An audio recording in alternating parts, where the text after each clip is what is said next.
多人會問地球究竟幾時會死？唔係講世界末日出現，係講科學上地球真正嘅結局。首先要分清兩件事：地球上面嘅生物滅絕同地球嘅岩石行星本身毀滅係完全兩回事。大約10億年之後，太陽會慢慢越來越熱，光度會上升大約10%。唔好以為變熱少少冇所謂，地球溫度持續升高，海洋嘅海水會大量蒸發到大氣層，水蒸氣嘅溫室氣體會進一步令地球越嚟越熱，外星循環開始。幾億年之間，海洋逐漸蒸發乾固，陸地逐漸變成荒漠，複雜嘅動植物全部滅絕。到呢個時候，地球已經唔再有生命，生物圈正式死亡，但行星本身仲係完好。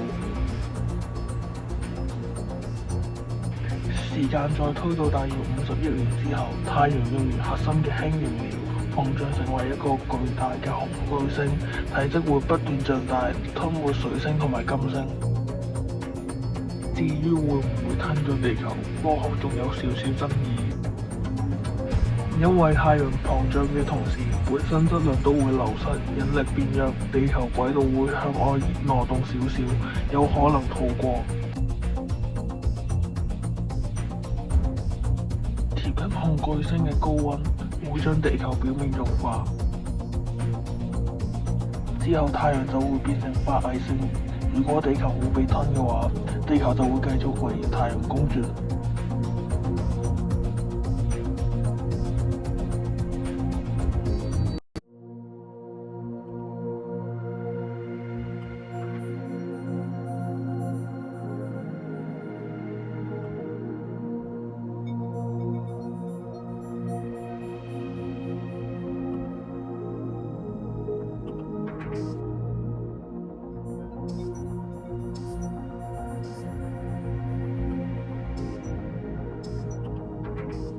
如果鍾意呢條片，記得 like and subscribe，訂撳埋隔離個鐘仔啦〜